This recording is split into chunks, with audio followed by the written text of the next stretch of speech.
Welcome to my channel. Online astro Karur TV வாழ்வின் வழிகாட்டி. Mobile எண் 8072125687. ஆன்லைன் அஸ்ட்ரோ கரூர் டிவி வாழ்வின் வழிகாட்டி.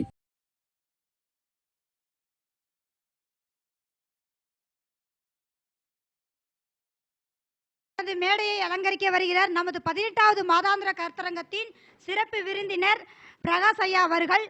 ஐயா பார்த்தீங்க அப்படின்னா ஸ்ரீ செந்தூரன் அறக்கட்டளை நிறுவனம் வச்சு நடத்திட்டு இருக்காங்க. அதில் பார்த்தீங்க அப்படின்னா தாந்திரீக பயிற்சி மையமும் வச்சு நடத்திட்டு இருக்காங்க. மிகப்பெரிய அளவில் தனக்குன்னு ஒரு அமைப்பு வச்சு அற்புதமாக தனித்துவமாக பண்ணிட்டு இருக்கக்கூடிய ஐயா அவர்களுக்கு, வெற்றிகரமாக பண்ணிட்டு இருக்கக்கூடிய ஐயா அவர்களுக்கு நன்றியை தெரிவித்துக் கொண்டு நமது மேடைக்கு இப்போ பேச இருக்கக்கூடிய தலைப்பு பார்த்தீங்க அப்படின்னா சார் வாழ்வில் வெற்றி பெற எளிய முறையில் தாந்திரிக பரிகாரங்கள் அப்படிங்கிற தலைப்பில் பேச வர்றாங்க.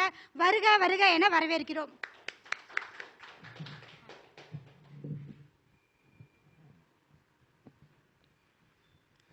அருள் பெரும் ஜோதி தனிப்பெரும் கருணை, அருள் பெரும் ஜோதி தனிப்பெரும் கருணை.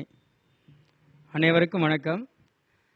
இன்னைக்கு 18வது மாத கருத்தரங்கு குபேர கலச அறக்கட்டளை. ஏன்னா முதல் முறையாக வரனால பேர் கொஞ்சம் ஞாபகமாக இல்லை, அடுத்த முறை வரும்போது பேர் ஞாபகத்துக்கு வந்துடும். சரிங்களா? ஏன்னா 18 அப்படின்றது எனக்கு இன்னைக்கு சிறப்பு. எப்படின்னு சொல்லுங்கள். நான் 18வது தேதியில் பிறந்தேன். 18ஆம் தேதி நான் பிறக்கேன். போன மாதம் என்னுடைய பிறந்தநாள் நிறைவாச்சு. அப்போது இவங்க 18 அப்படின்னு சொன்னோடனே நான் முடிவு பண்ணிட்டேன், இந்த மீட்டிங் கண்டிப்பாக போகணும் அப்படின்னு முன்னாடியே ஷெட்யூல் போட்டேன். அவ்வளோ சீக்கிரம்லாம் அப்பாயின்மெண்ட்ஸ் கிடைக்காது, ரொம்ப ரொம்ப ரேர். அதனால் அப்புறம் எங்கள் தலைவர் செயலாளர், ஒரு சங்கத்தில் பார்த்தீங்கன்னா தலைவர், செயலாளர், துணை செயலாளர், பொருளாளர், செயற்குழு உறுப்பினர்கள், பொதுக்குழு உறுப்பினர்கள், இந்த மாதிரி எல்லோரும் இருப்பீங்க. எல்லாருடைய பேரும் எனக்கு தெரியாது. எல்லாருக்கும் என்னுடைய நன்றிகள் பல, வாழ்த்துக்கள் பல. சரிங்களா? நான் நேரடியாக என்னுடைய சப்ஜெக்டுக்குள்ளே போயிடுறேனே. நமக்கு நம்ம பாலிசி எப்படின்னா வந்தோமா, பேசினோமா, நான் நல்ல விஷயங்களை கொடுத்தோமா, கிளம்பி போனோமான்னு இருக்கணுங்க. சரிங்களா? சரி, எல்லாருக்கும் ஜோதிடத்தை பற்றி இங்கே தெரியும். எல்லாருக்குமே ஜோதிடத்தை பற்றி தெரியும். ஆனால் தாந்திரிகம்னா என்னன்னு நிறைய பேருக்கு தெரியாது. எந்த ஜோதிடராலையும் தாந்திரிகத்தை கண்டிப்பாக பாடமாகவோ அல்லது பலனாகவோ சொல்ல முடியாது. ஏன்னா இங்கே வெளியில் எவ்வளோ நேரம் பேசிகிட்டு இருந்தோம். ஒரு எண்ணெய் வைத்து ஒரு தாந்திரிகத்தை நம்ம ஒரு விஷயத்தை எடுக்கிறோம். கரெக்டாக அது அந்த எண்ணெய் வைத்திருப்பவருக்கும் அது ஒத்து போகுது, அதை யூஸ் பண்ணுறவங்களுக்கும் ஒத்து போகும். நான் ஒரு எளிமையான விஷயம் சொல்கிறேங்க. ஒவ்வொருத்தருக்கும் இன்றைய தேவை பண தேவை தான். பணம் எல்லாருக்கும் தேவையானது. இதை எப்படி நம்ம பணத்தை ஏற்கணும்? இப்போ நான் ஒரு ஃபோனில் என்னோடய 2 500 நோட்டு வச்சுருப்பேன். ஒன்று 786, ஒன்று 777 சொல்லி ஒரு நம்பரு. இது எதனால் வச்சுருக்கேன்? அப்போ அதுக்கு ஒரு விளக்கம் கொடுத்தேன். இந்த ஆல் 7 அப்படின்னா எந்த ஒரு விபத்தும் ஏற்படாது. முதல்ல இப்போ 3 7 அல்லது 4 7 வைத்திருந்தீங்க அப்படின்னா எந்த விபத்துமே வராது. ஏன்னா அதே மாதிரி உங்கள் துறை சார்ந்த எண்ணெய், இப்போ ஒரு சனி தொழில் செய்கிறீங்க அப்படின்னா சனியினுடைய எண்ணெய் வச்சுக்கிறது ஒரு சிறப்பு. அது ரூபாய் நோட்டில். இப்போ நான் புதன் தொழில் தானே செய்கிறேன். குரு தொழிலா புதன் தொழிலா?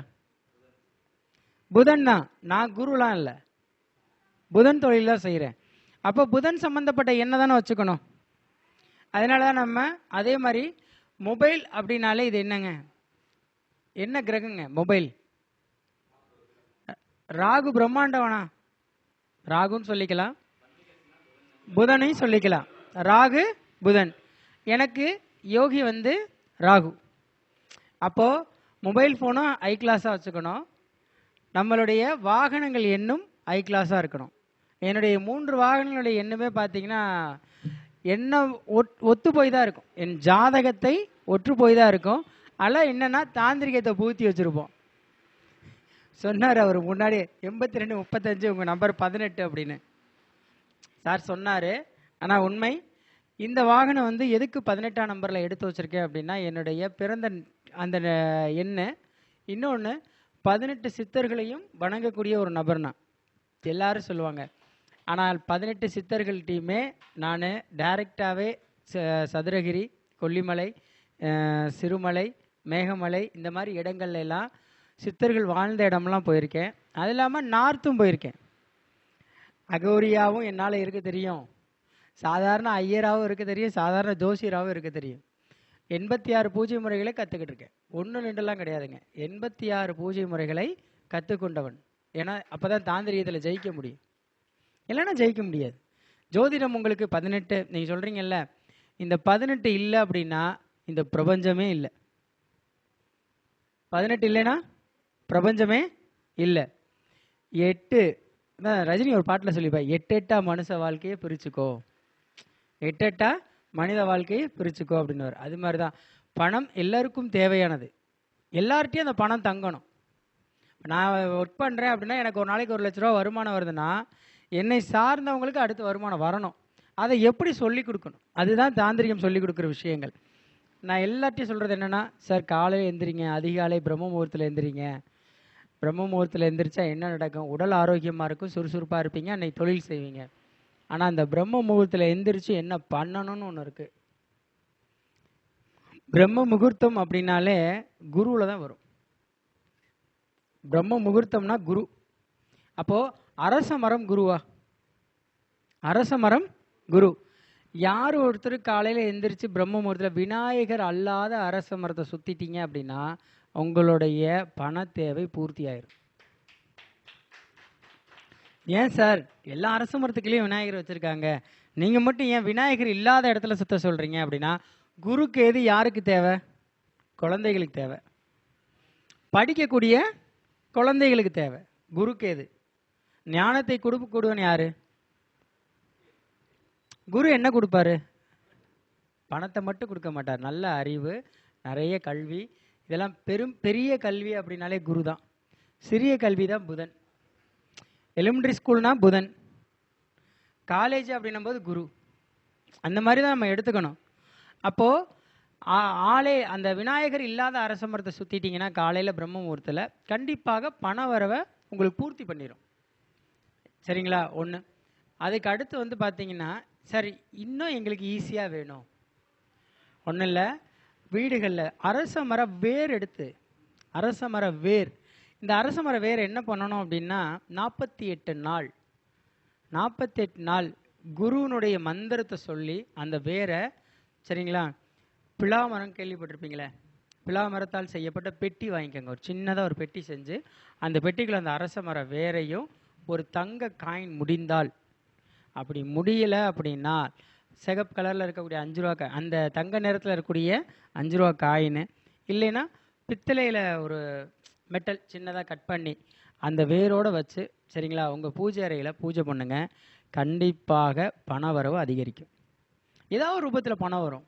இப்போ ரியல் எஸ்டேட் பண்ணுறீங்க, இல்லை ஒரு சின்ன சின்ன காஸ்மெட்டிக், இந்த மாதிரிலாம் ஏதாவது ஒன்று பண்ணிகிட்ருக்கீங்க.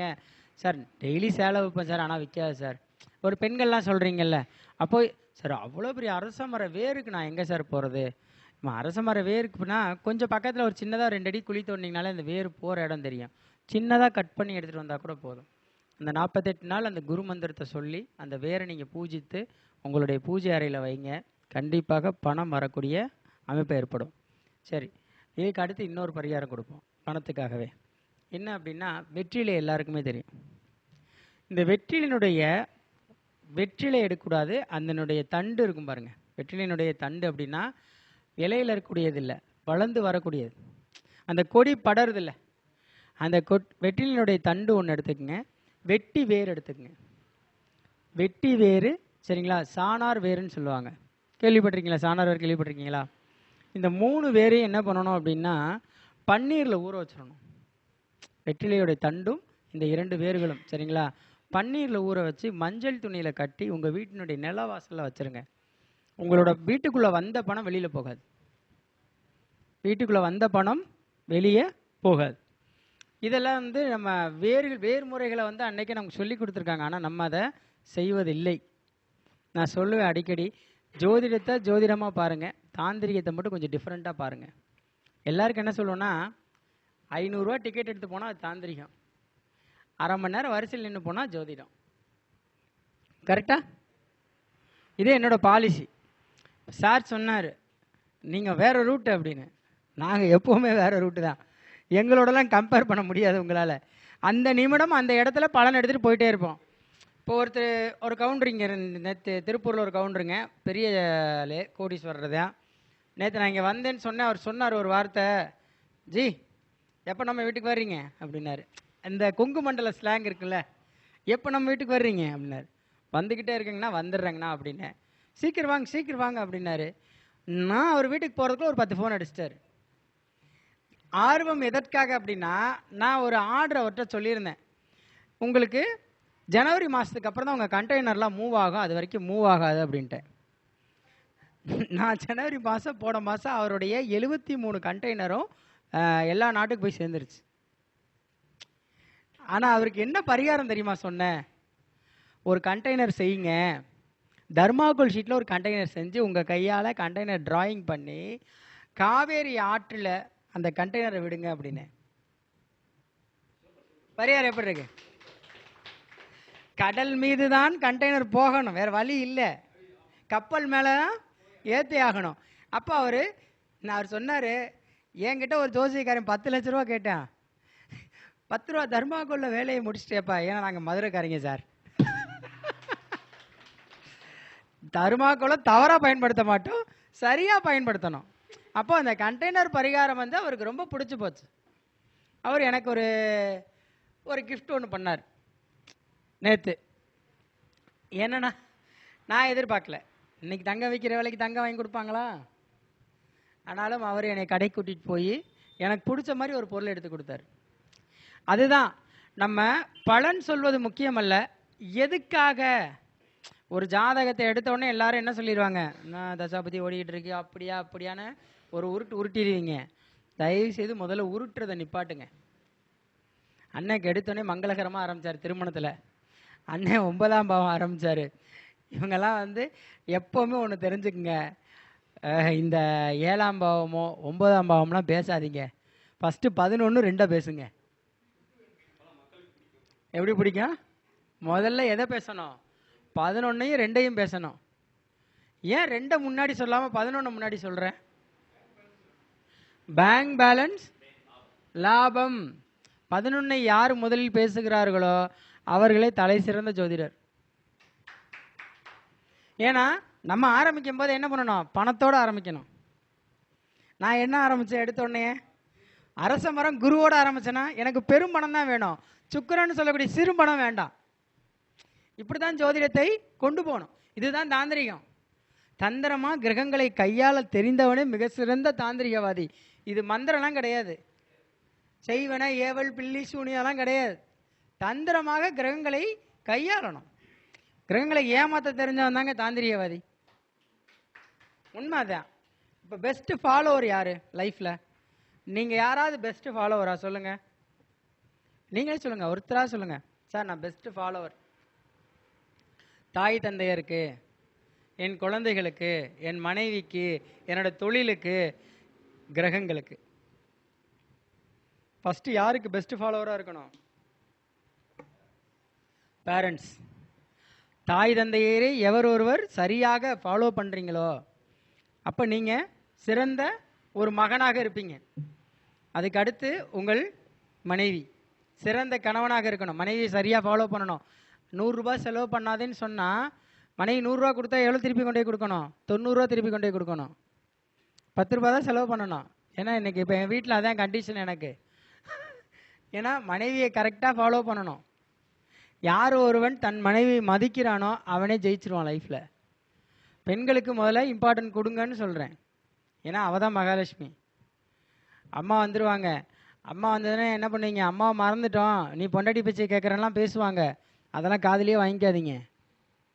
அம்மா கொஞ்ச நாளைக்கு தான் கூட இருப்பாங்க, வளர்த்துட்டாங்க. அவங்களுக்கு தேவையானதை நம்ம செய்யணும்.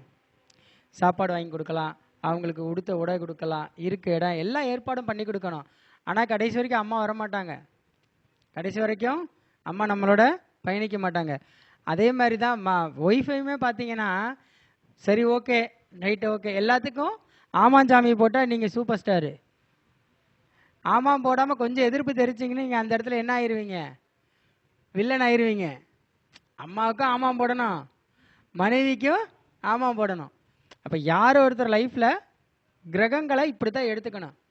ஆனால் திருமணத்தில் ஒரு விஷயம் நான் சொல்ல, 16வது பக்கத்தை ஃபில் பண்ணணும்னாரு. அந்த பக்கத்தை ஈஸியாக ஃபில் பண்ணிடலாம். ஒரு மனிதனுடைய ஜாதகத்தில் 4 7 நல்லா இருக்கணுமா?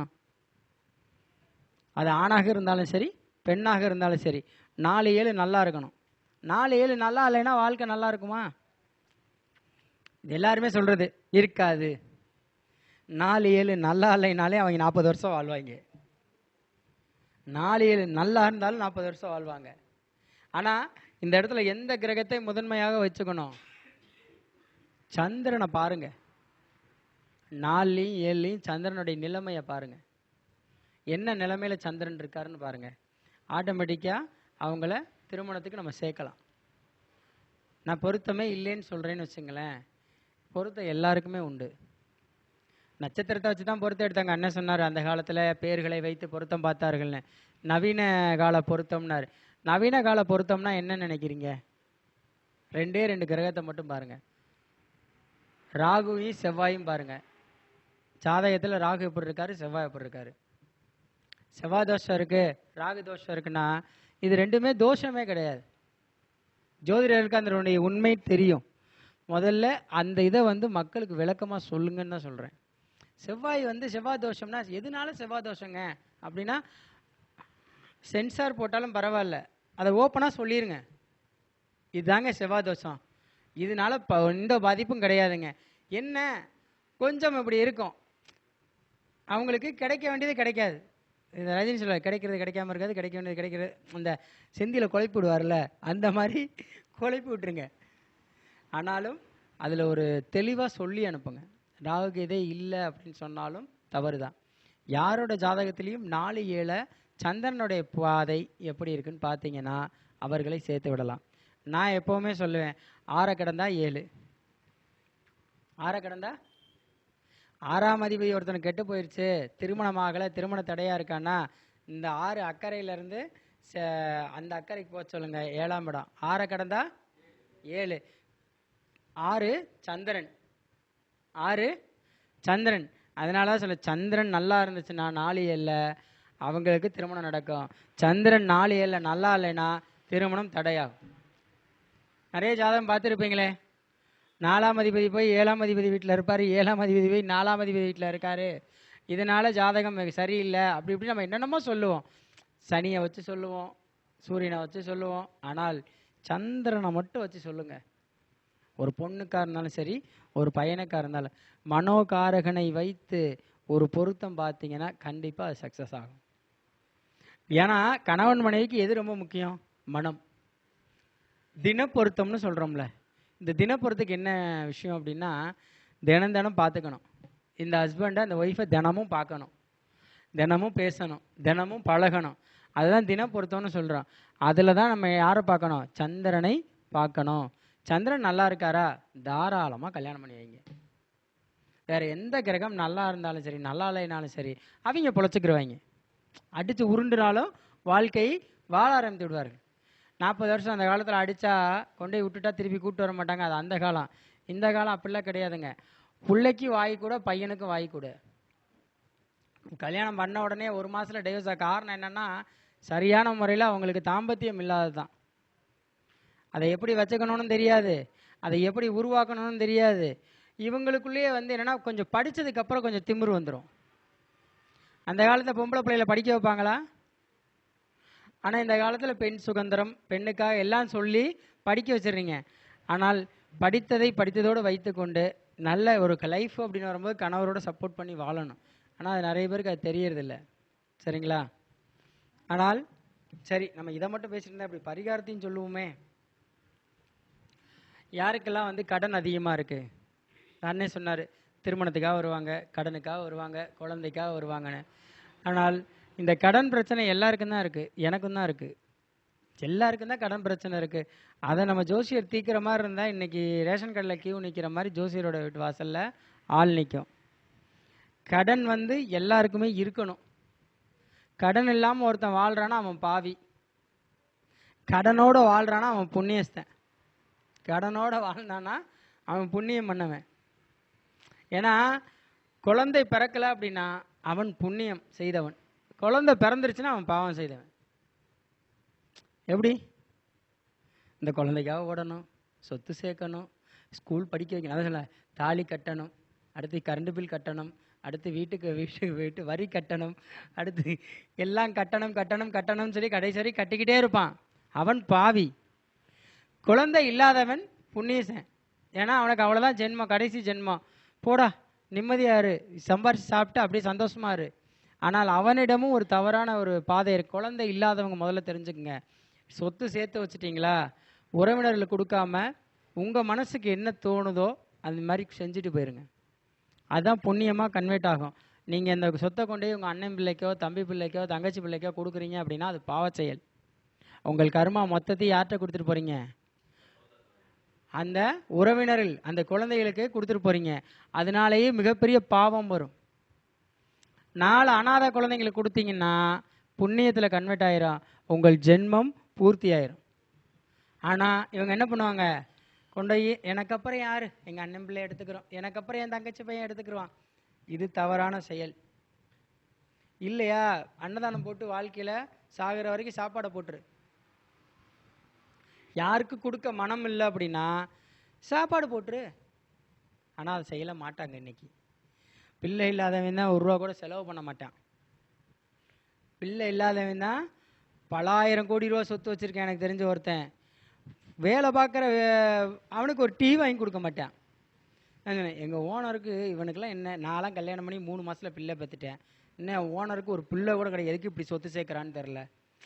அந்த பையன் திட்டிகிட்டே போகிறேன், யாருக்கு இவன் கொடுக்க போகிறேன் இப்படி சேர்க்குறான்ட்டு போகிறேன். நான் வெளியில் அவரை பார்க்க போகிறேன், அவன் திட்டிக்கிட்டே போகிறேன். 2 பேர் பேசிக்கிட்டு போகிறாங்க. 2 பேர், இவன் யாருக்கு கொடுக்க போகிறேன், எதுக்கு இப்படி இவன் இருக்கான் அப்படின்னு. அவன் கூட வேலை பார்க்குறேன்னு அவனுக்கு டெய்லி சாபம் கொடுத்துட்டே இருப்பான். அதுவே அவனுக்கு பெரிய கர்மா தான். அவன் ஒருத்தர் சொல்கிறாரு, சார் பிள்ளை இல்லைன்னா நாளைக்கு எங்கள் ஃப்யூச்சருக்கு வேணும்ல சார். என்ன ஃப்யூச்சரில் இருக்க அரசியல் காசையை அழித்திங்க போகிறேன்? அதெல்லாம் கிடையாது, முதல்ல கொடுங்க. நான் குழந்தை இல்லாதவங்களுக்கு சொல்கிற மிகப்பெரிய விஷயம் என்னென்னா, இல்லையா 2 குழந்தைய தத்தெடுத்து வளங்க, நன்மையை செய்யுங்கன்னு தான் சொல்கிறேன். யாருக்கும் போய் இந்த ட்ரஸ்ட்டு கொடு, இந்த அறக்கட்டளை கொடுலாம் நான் சொல்லலை. முதல்ல நீ யாருக்கு கொடுக்கணும்னு டிசைட் பண்ணு. இதுதான் வாழ்க்கையில் மிகப்பெரிய பரிகாரங்கள். ஆனால் அதெல்லாம் யாரும் செய்யறதில்ல. சரியா? சார் எதையுமே சொல்ல மாட்டேங்கிறீங்க அப்படின்னு ஒரு சிலர்லாம் ஏங்கிட்டு இருப்பீங்க. இருந்தாலும் ஒரு எளிமையான பரிகாரம்லாம் சொல்லுவோம். வேலையில் தடை இருந்தால் 2 பச்சை மிளகா காலையில் எடுத்துகிட்டு போங்க, சாயந்தரம் வரும்போது ரோட்டில் போட்டுருங்க. வேலையில் தடை இருக்குன்னா, ஒரு பிரச்சனை இருக்குன்னா 2 பச்சை மிளகா எடுத்துகிட்டு போங்க, அதை ரோட்டில் போட்டுருங்க. காலையில் போகும்போது ஆஃபீஸ்க்கு எடுத்துகிட்டு போங்க, சாயந்தரம் வரும்போது ரோட்டில் தூக்கி போட்டுருங்க. அரசு வேலை ரொம்ப நாள் கிடைக்காம இருக்கா, 21 பச்சை மிளகா பைபாஸில் போடுங்க. சரிங்களா? ஆட்டோமேட்டிக்காக அந்த வேலை கிடைக்கக்கூடிய நிறைய ஹிண்ட்டு கிடைக்கும். இல்லை சார் எனக்கு என் வீட்டு பக்கத்து வீட்டுக்காரர் ரொம்ப பிரச்சனை பண்ணியிருக்கானா, ஒரு லெமனில் அவன் பேரை எழுதி ஊசி அந்த லெமனில் குத்தி ரோட்டில் தூக்கி போட்டுருங்க. அவன் பிரச்சனையே பண்ண மாட்டான், அன்னையோட அந்த இதுக்கே வரமாட்டான். இந்த மாதிரிலாம் சின்ன சின்ன எளிமையான பரிகாரம்லாம் இருக்குது. சரிங்களா? இப்போ வீட்டில் நம்ம சொன்னல முதலே வேறு இதெல்லாம் சொன்னிருந்தல, அது மாதிரி நமக்கு வாகனங்கள் இது ரொம்ப முக்கியம். சார் என்ன மாதிரியான வாகனங்கள் ஜாதக ரீதியாக எடுத்துக்கலாம்? சூரியன் சம்மந்தப்பட்ட வாகனம் அப்படின்னா உங்கள் யாருக்காவது தெரியுமா? காரில் சூரியன் கம்பெனி யாருன்னு தெரியுமா? ஸ்கோடா கம்பெனி சூரியன், ஹோண்டா கம்பெனி சந்திரன், டொயோட்டா சந்திரன், மாருதி செவ்வாய். புரியுதுங்களா? வாகனங்களையும் கிரகங்களையும் ஒப்பிட்டு சொல்லணும். ஜாதகத்தில் செவ்வாய் நல்லா இருக்கா, மாருதி கம்பெனியில் கார் எடுன்னு சொல்லிடணும். ஜாதகத்தில் செவ்வாய் நல்லா இருந்துச்சுன்னா மாருதி கம்பெனியில் கார் எடு, சந்திரன் நல்லா இருக்காரா ஹோண்டா கம்பெனியில் டொயோட்டா கம்பெனியில் கார் எடுன்னு சொல்லிடணும். இந்த மாதிரி சோப்பு எல்லாருமே ஹமாம் சோப்பு பச்சை கலரில் இருக்கிறனால நம்ம என்ன நினைக்கிறோம், அதை புதன்னு சொல்லிடுறோம். அப்படிலாம் கிடையாது. ஹமாம் சோப்பு ஆரம்பிக்கப்பட்ட வருடம் பார்க்கணும். அந்த வருடத்தில் என்ன தசா புத்தி என்ன ஓடுது அந்த கம்பெனிக்கு. இப்போ ஒன்றும் இல்லை, ரீசெண்டாக சொல்லப்போனால் லயோலா கல்லூரி தெரியுமா? எல்லாருக்குமே தெரியும். மிகப்பெரிய ஆட்களை மிகப்பெரிய ஜாம்பவான்கள்லாம் உருவாகின காலேஜ் அந்த காலேஜ். ஆனால் இப்போ அந்த காலேஜுக்கு இன்னும் ஒரு 4 மாதத்தில் ப்ராப்ளம் வரும். ஏன்னா என்ன தசா புத்தி ஆரம்பிக்க வருடத்துலேருந்து இப்போ நடக்கூடிய தசா புத்தியை பார்க்கணும். இந்த மாதிரி ஒவ்வொரு நிறுவனங்கள்லையும் அந்த நிறுவனத்தினுடைய வருட ஆரம்பத்தை வைத்து பொருள் வாங்கி பழகுங்கன்னு சொல்கிறேன். உங்களுக்கு அந்த நிறுவனம் செட் ஆகுதான்னு பாருங்கள். ஒன்றும் இல்லை, இப்போ போய் ராமசாமி செட்டியார் கடையில் போய் நகை வாங்குறீங்க. ராமசாமிக்கு குரு நீச்சம், நீங்கள் உங்களுக்கு நகை விற்கிறாரு, உங்கள் ஜாதகத்தில் குரு உச்சம், அங்கே நகை வாங்கினா சேராது, அடகு கடைக்கு போயிடும். புதன் ஒருத்தனுக்கு நல்லா இருக்கு, ஜாதகத்தில் புதன் நல்ல உச்சத்தில் இருக்காரு அப்படின்னு என்ன பண்ணணும், ஃபெடரல் பேங்க்கில் அக்கௌண்ட் ஓப்பன் பண்ணணும். யாருக்கெல்லாம் குரு புதன் நல்லா இருக்கு இல்லை பரிவர்த்தனையில் இருக்குது அப்படின்னா கரூர் வைசியா பேங்க்கில் அக்கௌண்ட் ஓப்பன் பண்ணணும். புரியுதுங்களா? அப்போது வங்கி கணக்குகளையும் இப்படியும் வைத்துக் கொள்ளலாம். செவ்வாய் நல்லா இருக்குது அப்படின்னா ஐசிசி பேங்க்கில் அக்கௌண்ட் ஓப்பன் பண்ணேன். இதே சனி சந்திரன் அப்படின்னா எந்த பேங்க் சம்மந்தப்படும், இந்தியன் ஓவர்சீஸ் பேங்க்கு சம்மந்தப்படும். சனி சந்திரனா இந்தியன் ஓவர்சீஸு. இப்போ ஐடிஎஃப்னு ஒரு பேங்க் ஒன்று இருக்கும், நான் ரீசெண்டாக அதை கூட சொன்னேன் ஒரு வீடியோவில். வெறும் 25-30 ரூபா இருந்த ஷேர் இன்றைக்கி 76 ரூபா. அதில் ஷேர் வாங்கி வைக்க சொன்ன எல்லாருமே இன்றைக்கி டாப்பில் இருக்காங்க. புரியுதுங்களா? அப்போது எந்த நிறுவனங்களில் நம்ம ஒரு பொருள் வாங்கணும்னு ஒரு கணக்கு இருக்குது. ஜாதகத்தில் யாருக்கு செவ்வாய் ஆட்சி உச்சமாக இருக்கோ சாம்சங் ஃபோன் வாங்கு. செவ்வாய் உச்சமாக அல்லது ஆட்சியாக இருந்தால் சாம்சங் ஃபோன் வாங்கு, நல்லா இருக்கும். யாருக்கெல்லாம் வந்து ஜாதகத்தில் சூரியன் நல்ல இடத்துல இருக்காரு அப்படின்னா ஐஃபோன் வாங்கு. புரியுதுங்களா? இந்த மாதிரி ஜாதகத்தை பாருங்கன்னு சொல்கிறேன். இதுதான் தாந்திரிகம். மந்திரம் அல்ல, மாயம் அல்ல, இது தந்திரம். மகாபாரத்தை உருவாக்கின கிருஷ்ணன் தான் தாந்திரிகம் சொல்லக்கூடிய தந்திரத்தை சொல்லி கொடுத்தாரு. சகாதேவா, நீ 100% ஜாதகம் சொல்லியிருந்தாலும் உனக்கு மேலே 1% ஒருத்தன் இருப்பான்டா, அவன் தான் கடவுள். உனக்கு மேலே ஒருத்தன் இருப்பான்.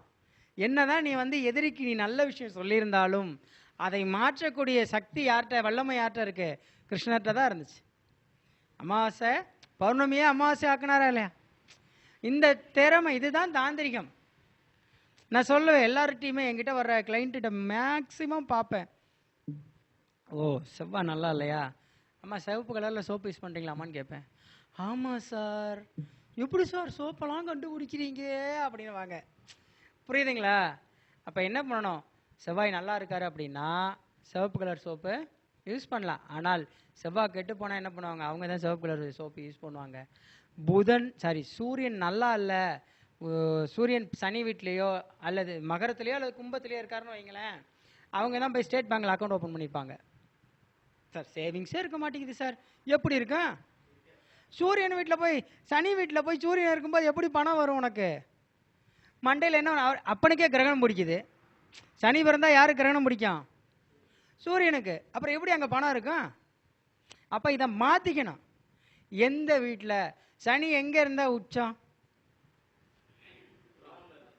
எங்கே இருந்தா அப்போ என்ன, யாருக்கு துலாத்தில் சனி உச்சமாக இருக்கிறதோ லட்சுமி விலாஸ் பேங்க்ல அக்கௌண்ட் ஓப்பன் பண்ணு.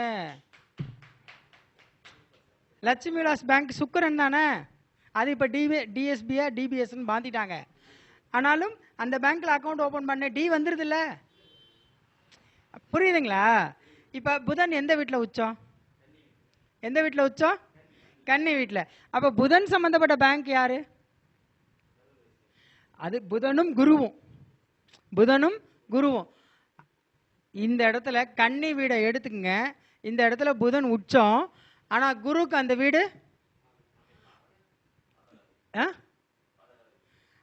அந்த வீடு கரெக்டாக சொல்லுங்க, பகை வீடு.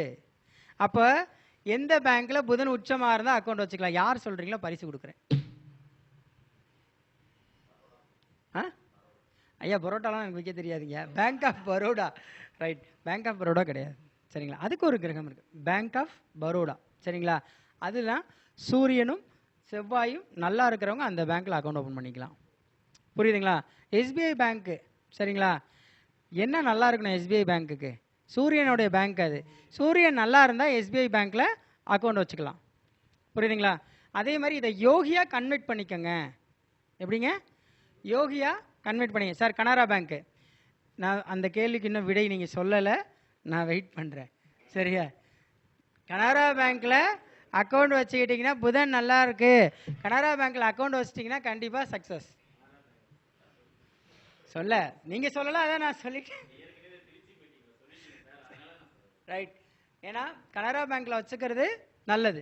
சரி அக்கௌண்ட்லாம் விடுங்க, எந்த பேங்க்கில் அடகு வைக்கலாம் நகையை? திரும்பி நம்ம வீட்டுக்கு வரணும். புதன் கெட்டவன் எங்கே வைப்பான்? ஃபெடரல் பேங்க்கில் வைப்பான். ஏன்னா அந்த பேங்க்கு கேரளா புதன். அப்போ என்ன பண்ண, புதன் கெட்டவன் கொண்டு எங்கே வைப்பான்? ஃபெடரல் பேங்க்கில் வைப்பான். அதுவே குரு நல்லா இருந்துச்சுன்னு வைங்களேன், சிட்டி யூனியன் பேங்க்கில் அக்கௌண்ட் வச்சு, இல்லை சிட்டி யூனியன் பேங்க்கில் நீங்கள் அந்த நகையை அடகு வைங்க, திருப்பி குரு உங்கள்கிட்ட கொடுத்துருவார். ஏன்னா அது ஐயர் பேங்க்கு. இப்போ இந்த நகையை கொண்டு சனி வீட்டில் வைக்கலாம். சனி வீடு எது? தமிழ்நாடு மெர்கன்டைல் பேங்க்கு, நாடார் பேங்க்கு. புரியுதுங்களா? ஒவ்வொரு கம்யூனிட்டியும் ஒரு கிரகமே. இப்போ வெள்ளாள கவுண்டர் புதன், வெள்ளாள காட்டு யாரு? புதன். ஏன்னா அவங்க விவசாயிகள். இப்போ தொழில் பண்ணலாம். முன்றைய காலத்தில் என்ன பண்ணுவாங்க, காடு பிடிக்கணும்னு ஓடுவாங்க. எப்படி காடு பிடிக்கிறது? இன்னைக்காவது இத்தனை ஏக்கர் அத்தனை ஏக்கர். அன்னைக்கு என்ன தெரியுமா பேசுவாங்க? ஏகண்ணு நாங்கள் வந்தப்போ பிடிச்ச காடுகன்னு. இது எப்படிங்க? நாங்கள் வந்தப்போ இந்த ஒரு 50 ஏக்கர் பிடிச்சோம், அதுக்கு மேலே இன்னொருத்த வந்து பிடிச்சிட்டேன், என்ன பண்ணுறது? இப்படி காடு பிடித்தவர்கள், காடை பிடித்தவர்கள். அப்போ அவர்களை காராள வம்சம்னு சொல்கிறாங்க. காடு பிடித்தவர்கள் காராள வம்சத்தினர். அதனால தான் அவங்க வெள்ளாள கவுண்டர். இப்போ ஒவ்வொரு ஜாதிக்குமே ஒரு கிரகம் இருக்கும். அப்போ அவங்களாம் என்ன தொழில் பண்ணுறாங்க பாருங்க, ஃபைனான்ஸ் பண்ணுவாங்க. என்ன பண்ணுறாங்க? ஃபைனான்ஸ் பண்ணுறாங்க. தென் மாவட்டத்தில் காசு இருக்கோ இல்லையோ, கொங்கு மண்டலத்தில் கொட்டி கிடக்கு. கொங்கு மண்டலத்தில் திருப்பூரில் லேம்போகினி வரைக்கும் இருக்குது. நான் ஒருத்தர் வீட்டுக்கு போகிறேன், அப்புறம் அவங்க பார்த்துட்டு, சார் என்ன சார் அப்படி, கார் ஷீட்டுக்கு போவோம் வாங்க, இப்போ நம்பர்லாம் ஓகேவான்னு பாருங்கள் அப்படின்னாரு. நானும் சாட்லாம் போட்டுட்டு அந்த வீடு ஆர்ஆர் ஸ்கேனர்லாம் பார்த்துட்டு அரண்மனை வாசலாம் எடுத்து கொடுத்துட்டு ஷெட்டை திறந்தாருங்க. அவங்க வீட்டில் மேக்ஸிமம் ஒவ்வொரு காருமே 2 கோடி 1.5 கோடி 3 கோடி 4 கோடி. நானே பார்த்தேன், சார் ஏன் சார் சும்மா பூட்டி வச்சுருக்கீங்க அப்படின்னு.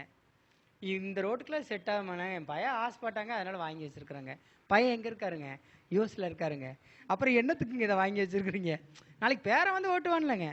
அவருக்கு என்னென்னா புள்ள ஆசைப்படுச்சுங்க, அதனால் வாங்கி வச்சானுங்க. அவர் கண்டெய்னரில் அனுப்புகிறாரு, அதே கண்டெய்னரில் கார் அனுப்பிச்சிடுறாங்க. மேக்ஸிமம் அங்கேருந்து எடுத்த காரு டேக்ஸ் கட்டி முறைப்படி வச்சுருக்காரு. அவர் சொல்கிறாரு, சார் குழந்தைங்க ஆசைப்படிச்சு வாங்கி வச்சுருக்கேன். அப்போ திருப்பூரில் பணம் இருக்குது. அதனால தான் குபேர கலசம். புரியுதுங்களா? குபேர கலசம். புதன் இங்கே வேலை. இன்னைக்கு உத்திர நட்சத்திரமா? இன்னைக்கு உத்திர நட்சத்திரம். சூரியனா? சூரியனும் புதனும் சேர்ந்தே இருப்பார்களா? சந்தர்ப்ப சூழ்நிலையால் பிரிந்திருப்பார்கள். சூரியனும் புதனும் சேர்ந்தே இருப்பார்கள், சந்தர்ப்ப சூழ்நிலையால் பிரிஞ்சிருப்பாங்க. யாருக்கெல்லாம் ஜாதகத்தில் புதன் சூரியன் சேர்ந்து இருக்கோ அவங்களுக்கு குழந்தை பாக்கியம் லேட் ஆகும். கொஞ்சம் ஒரு வீடு தள்ளி இருந்தாங்கன்னா உடனே குழந்தை நின்றும். இது உண்மை. நல்லா யோசிச்சு கட்டம் போட்டு பாருங்க. அது சோப்பு சொன்னேன் பார்த்தீங்களா? இப்போ பியர் சோப்பு இருக்குல்ல, யாரெல்லாம் பியர் சோப்பு யூஸ் பண்ணலாம்? எந்த ராசிக்காரங்க யூஸ் பண்ணலாம்? எந்த நட்சத்திரக்காரங்க யூஸ் பண்ணலாம்? சூரியன் சார்ந்த நட்சத்திரக்காரங்க பியர் சோப்பு யூஸ்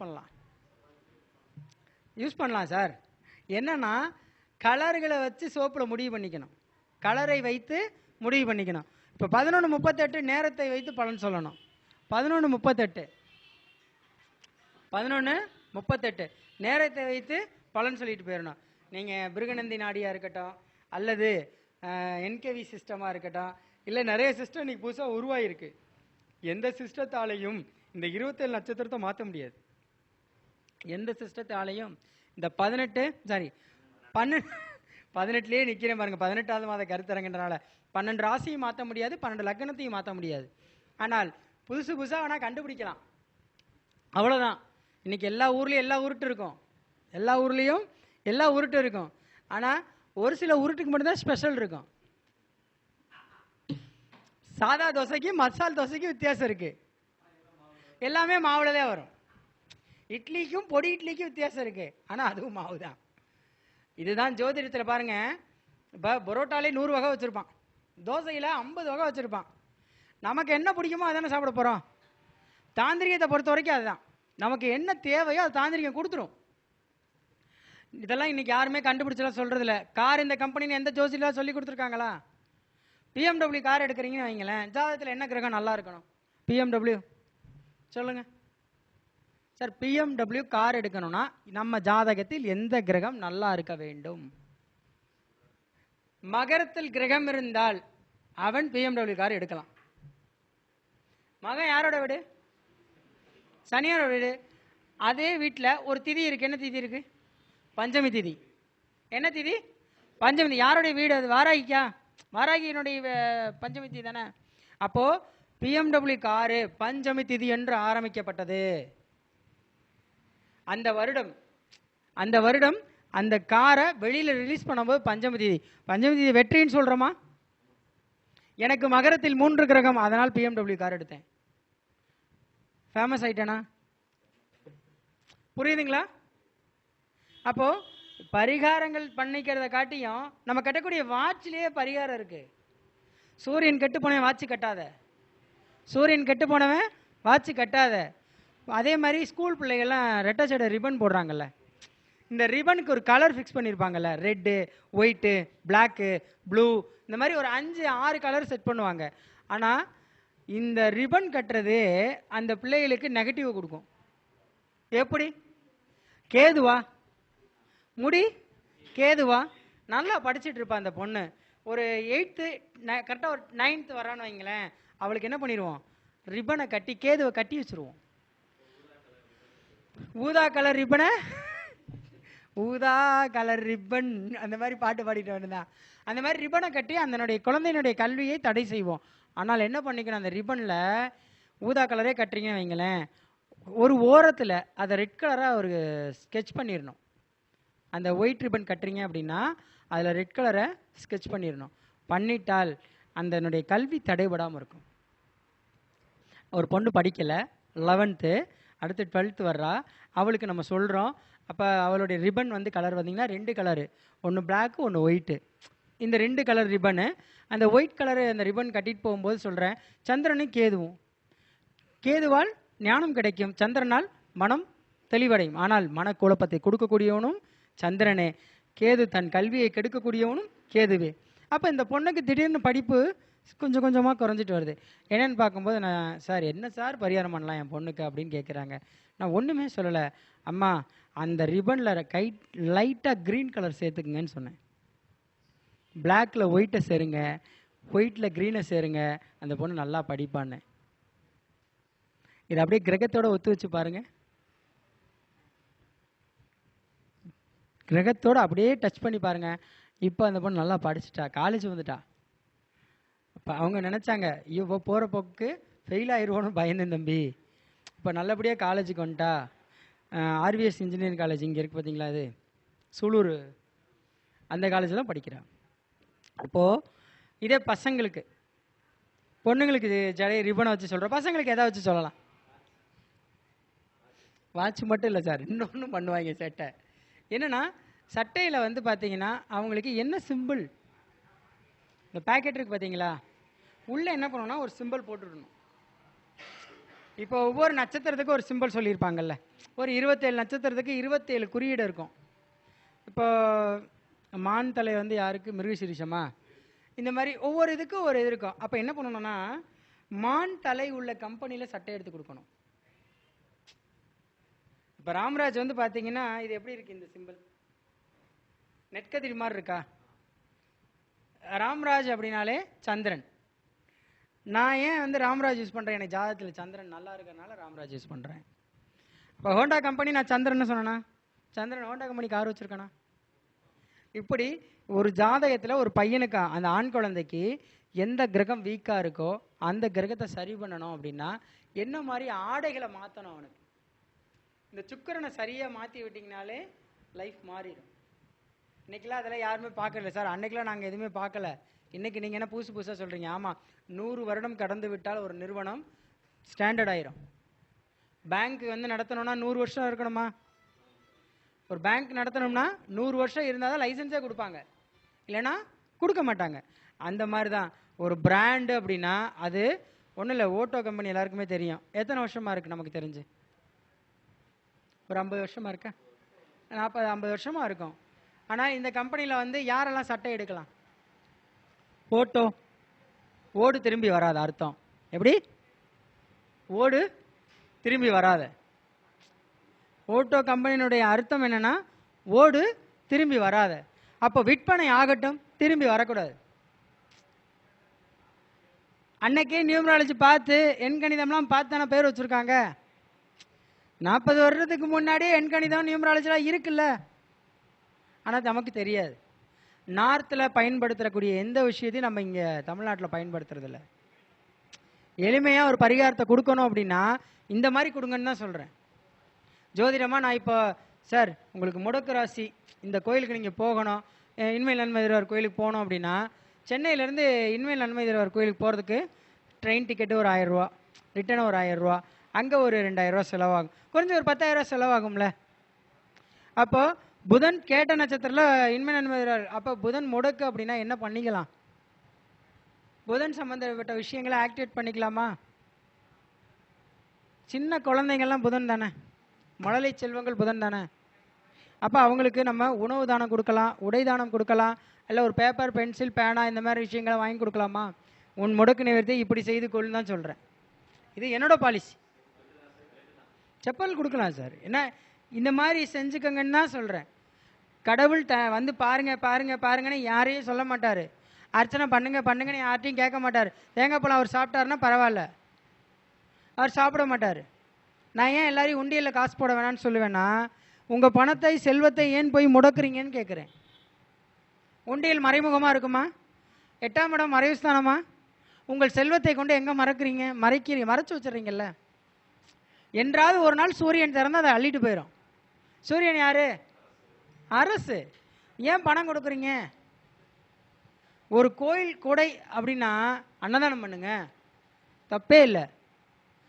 அரசு கோயில்கள் அறநிலையத்துறையில் இருக்கக்கூடிய அனைத்து கோயில்களுக்குமே உண்டியலில் பணம் போடாதீங்க. என்னைக்கு அரசாங்கம் எடுத்துக்குதோ அந்த கோயிலுக்கு உண்டியலில் பணம் போடாமல் இருந்தீங்கன்னா அவங்க மெயின்டைன் பண்ணதை விட்டுட்டு வெளியில் போயிடுவாங்க. அழகாக நம்ம மெயின்டைன் பண்ணிக்கலாம். ஏன்னா அந்த வருவாய் எதுவுமே கோயிலுக்கு செலவழிக்கப்படுவதில்லை. ஒன்றும் இல்லை, இன்னைக்கு ஒரு கோயிலில் போனீங்கன்னா பப்ளிக் டாய்லெட் நல்லா இருக்காது. ஏதாவது வெளியூர் கோயில்களில் டாய்லெட் நல்லா இருக்கா? ஏன் அந்த பணம் ஏன் அரசு அதை சரி பண்ண மாட்டேங்குது? உள்ள தண்ணி கிடைக்காது குடிக்க. ஒரு சில கோயில்களில் வச்சுருக்காங்க, ஆனால் பெரிய கோயில்களாக இருந்தால் வருமானம் இருந்தால் தான் வைக்கணுமா? அரசு எடுத்துக்கிட்ட குத்தகை நிலங்கள் அதன் மூலியமா வருமானம் எல்லாத்தையும் எடுத்துக்கிற. அப்போது உண்டியலில் பணம் போட்டிங்கன்னா நமக்கு தான் பிரச்சனை. இதை நீங்கள் பகிரங்கமாகவே சொல்லுவேன். எனக்கு என்னன்னாலும் பரவாயில்ல, அதை பற்றிலாம் யோசிக்க மாட்டேன். ஏன்னா மக்கள் கொஞ்சம் தெளிஞ்சுக்குங்கன்னு சொல்கிறேன். கிராமப்புறத்தில் ஒரு மாரியம்மன் கோயில் இருக்கும், அந்த கோயிலுக்கு எதுவுமே செய்ய மாட்டீங்க. இங்கேருந்து பழனி மலையில் கொண்டே கொட்டிட்டு வருவீங்க. நம்ம காசை கொண்டே அடுத்த ஸ்டேட்டில் போட்டு வருவீங்க, திருப்பதி கேரளான்னு.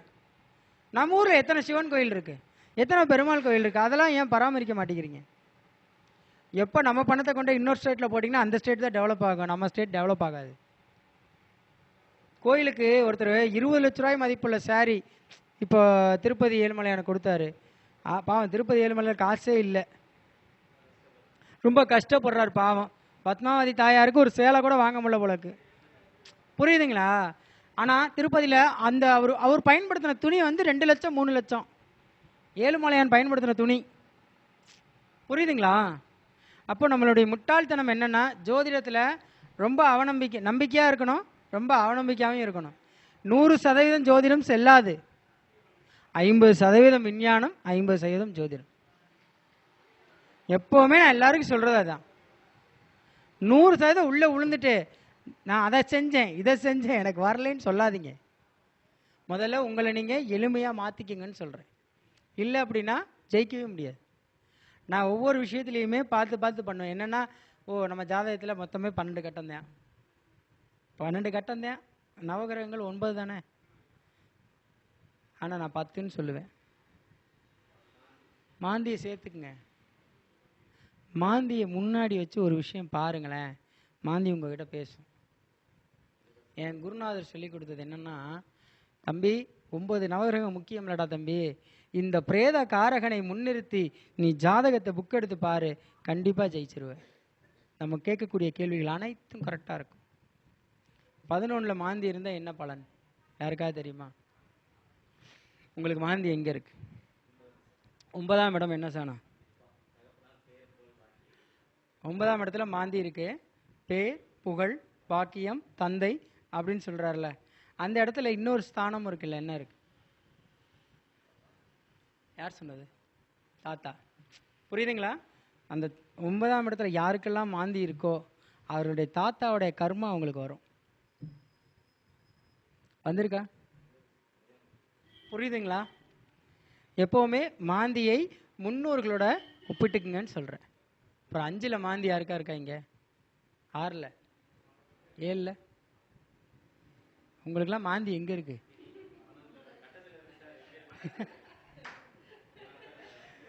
உண்மையா அருமையான பதில் கட்டத்தில் இருக்கு. 12ல் மாந்தி இருக்கு. 12 என்ன ஸ்தானம்னு சொல்றோம்? அயன சயன போகம் விரயம். Okay right.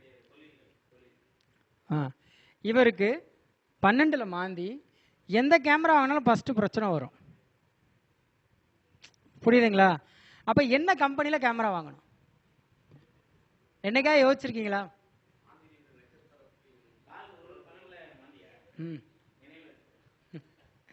12ஆம் இடத்துல மாந்தி நிறைய நஷ்டங்களை சந்திச்சு இங்கே உட்காந்துருப்பார். ஓகேவா? அப்போ இந்த மாந்தியை சரி பண்ணணும்னா எப்படி பண்ணிக்கலாம்? மாந்தியை பிரேதக்காரங்கன்னு சொல்கிறோமா? யாருன்னே தெரியாத ஒரு புணத்தை நம்ம தூக்கி அடக்கம் பண்ணலாம். இல்லையா சுடுகாட்டுக்கு விறகு வாங்கி கொடுக்கலாம். செய்யுங்க, தொழில் நல்ல வளர்ச்சி அடையும். அந்த இதுக்கே போகாதீங்க. உள்ள நான் போய் கடல்ல போய் முத்து எடுக்கணும்னு நினைச்சா நீச்சல் தெரிஞ்சவன் எடுப்பான், தெரியாதவன் என்ன பண்ணுவான்? புரியுதுங்களா?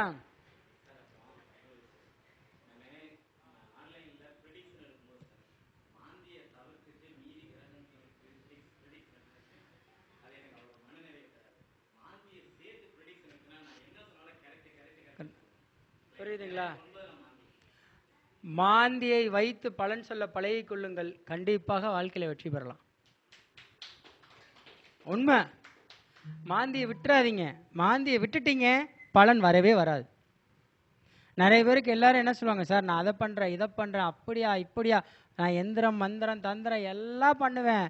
ராஜா மாந்தி சப்போர்ட் பண்ணும். ராஜா மாந்தி 11லையும் 2லையும் இருக்கணும். எங்க இருக்கணும்? மாந்தி 11ல் 2ல் இருந்துச்சு அப்படின்னா நீ கோடீஸ்வரன் தான். என்ன வேணாலும் சொல்லுங்க, பூர்வீக சொத்து கூட உங்களை கூப்பிட்டு கொடுத்துருவாங்க. யாருக்கு 11ல் மாந்தி இருக்கீங்க? பூர்வீக சொத்து இருக்குமே, கூப்பிட்டு பிரிச்சு கொடுத்துட்டாங்களா? மலையடி ஓரத்தில் இருக்கா? 11ல் மாந்தி இருந்தா மலையடி வர சொத்தா இருக்கும். அது அங்க மந்திர தந்திர எந்திரங்கள் இந்த மாதிரி வேலையெல்லாம் நடக்கும். சரிங்களா? எப்பவுமே நாட்டுக்கு அதிகாரி அப்படின்னு சொல்லக்கூடிய இடத்துல தான் இவங்க சொத்து இருக்கும். என்ன ஊர்ல இருக்கு சார்?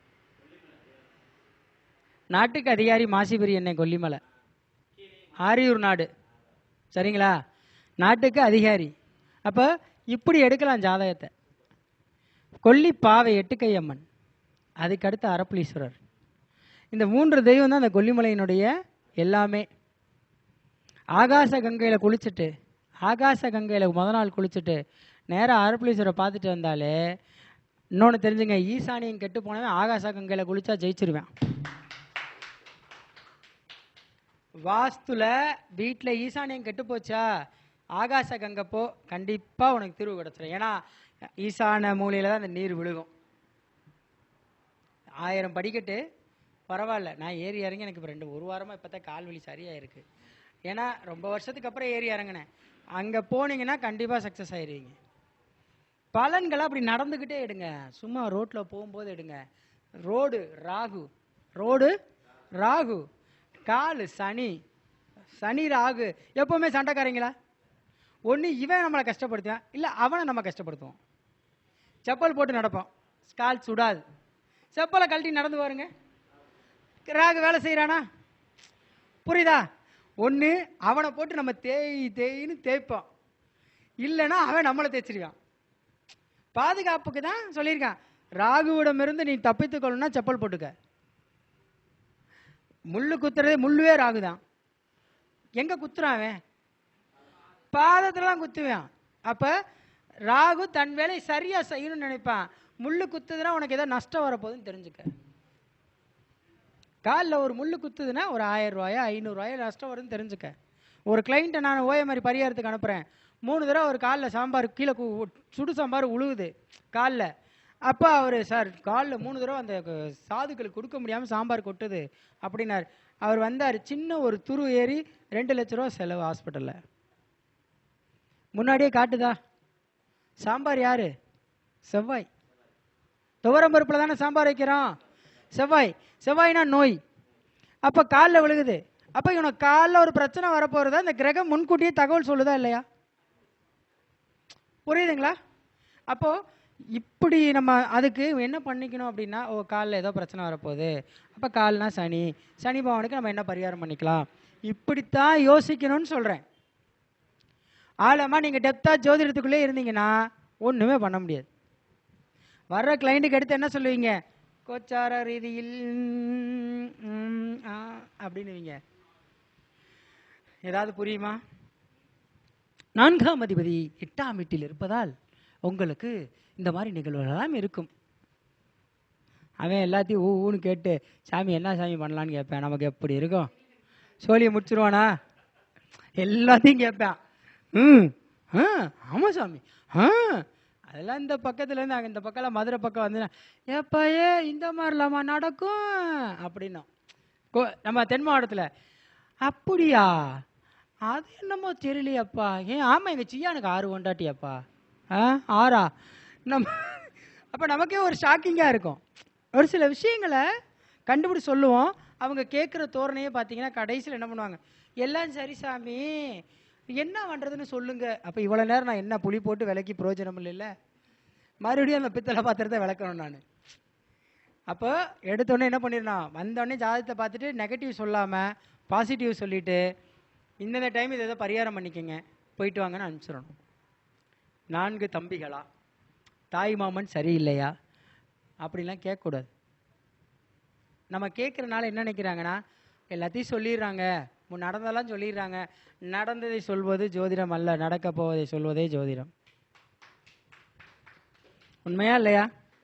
இப்போ எனக்கு நடந்ததை சொல்லிட்டாங்கன்னு வச்சுங்களேன், ஊன்னு தூக்கி வச்செல்லாம் கொண்டாடக்கூடாது. இனிமேல் உனக்கு என்ன நடக்கும், நீ எப்படி இருப்ப, இதை சொல்லு. நடந்ததா எனக்கே தெரியுமே. நான் கீழே விழுந்தேன், கண்ணாடி உடஞ்சிச்சு, செருப்பு கிழிஞ்சிச்சு, செல்ஃபோன் உடஞ்சிச்சு, இதெல்லாமே எனக்கு தெரியும் ராஜா. இது இல்லாமல் தெரியுது, 5 கிலோ பருப்பு வாங்கியிருக்க, 3 கிலோ துவரம் பருப்பு வாங்கியிருக்கேன்னு ரேஷன் கடை கொண்டு வந்து கொடுக்கக்கூடாது. புரியுதுங்களா? ஜோதிடத்தை நன்கு ஆராய்ந்து 4 பலன்கள் கொடுத்தாலும் அவர்கள் 4 தலைமுறை பேசும் அளவு கொடுக்கணும்.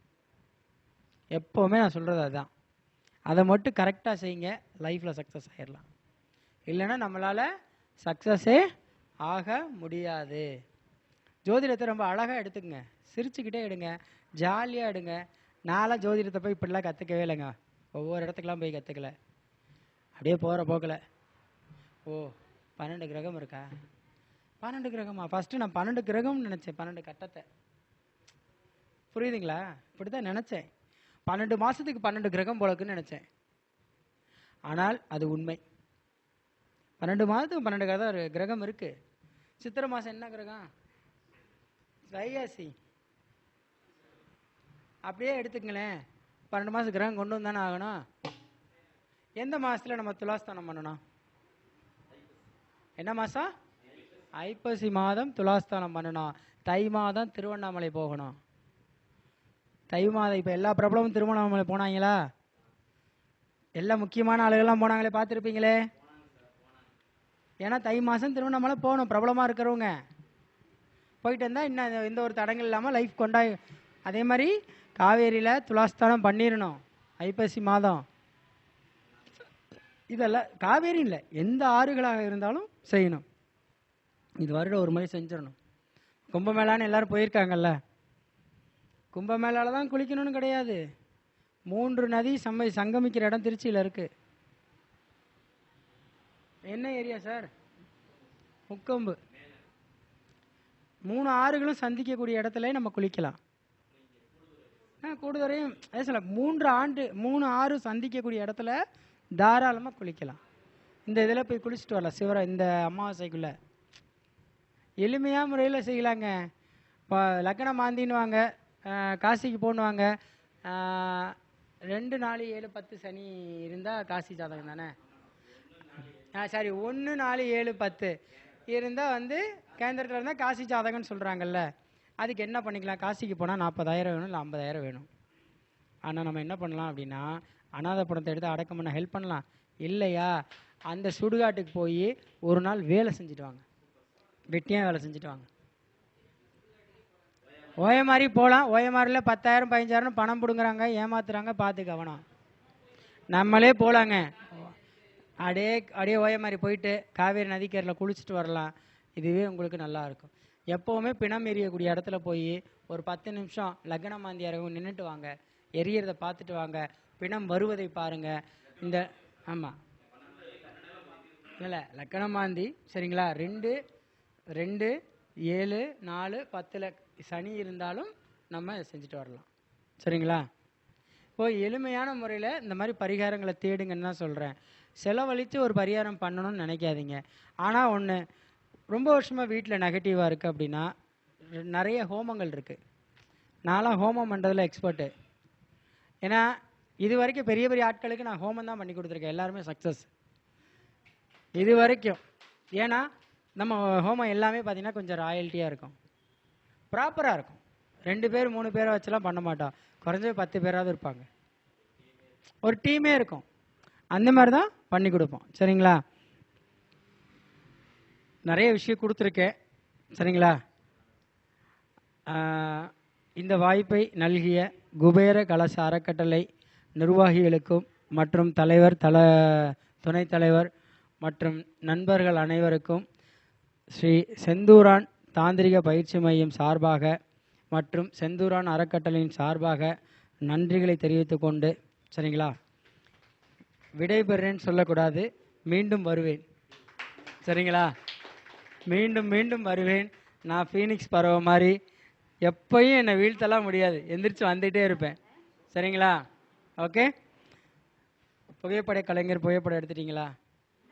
எடுங்க, ஸ்டைலாக ஒரு ஃபோட்டோ எடுத்து எனக்கு ஃபேஸ்புக்கில் போடலான்னு பார்த்தேன்.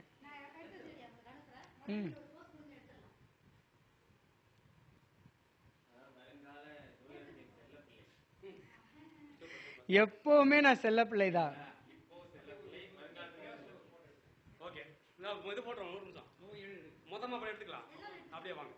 ஜோதிடர் டாக்டர் பிரகாஷ் ஐயா அவர்களுக்கு குபேர அறக்கட்டளை சார்பாக பொன்னாடை போற்றப்படுகிறது.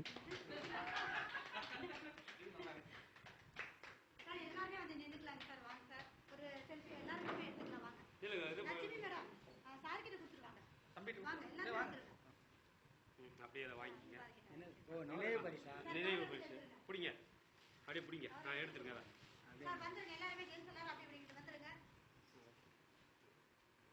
கொடுங்க, எல்லாரும் சேர்ந்து கொடுங்க. வாங்க, அப்படியே கொடுங்க. தெரியுதா? இங்க வாங்க, தலைவியம்மா தலைவியம்மா வாங்க, கை வைங்க. ஓகே.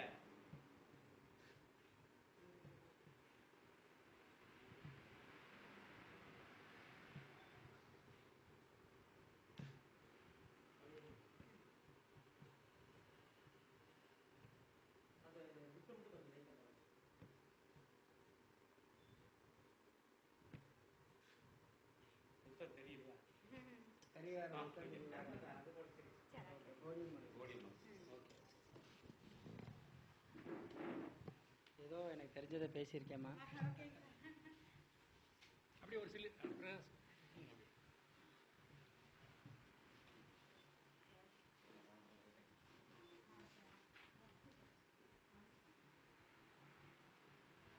குண்டு சரியா போலையா?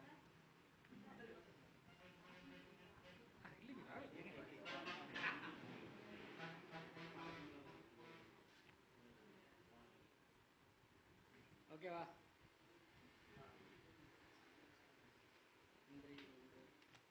நம்ம கடைகள் அங்கே ஓரமாக போயிட்டு 18வது மாதாந்திர கருத்தரங்கத்தில் சீஃப் கெஸ்டாக வந்திருக்கக்கூடிய நமது பிரகாஷ் சார் அற்புதமாக நிறைய கண்டென்ட் கொடுத்துருக்காங்க. மிக்க நன்றியை தெரிவித்துக் கொண்டு, பணம் பொருளாதாரம் தான் எல்லாத்துக்கும் ரொம்ப முக்கியம், அதனுடைய அமைப்புகளை நிறைய டிப்ஸ் கொடுத்துருக்காங்க. நன்றி.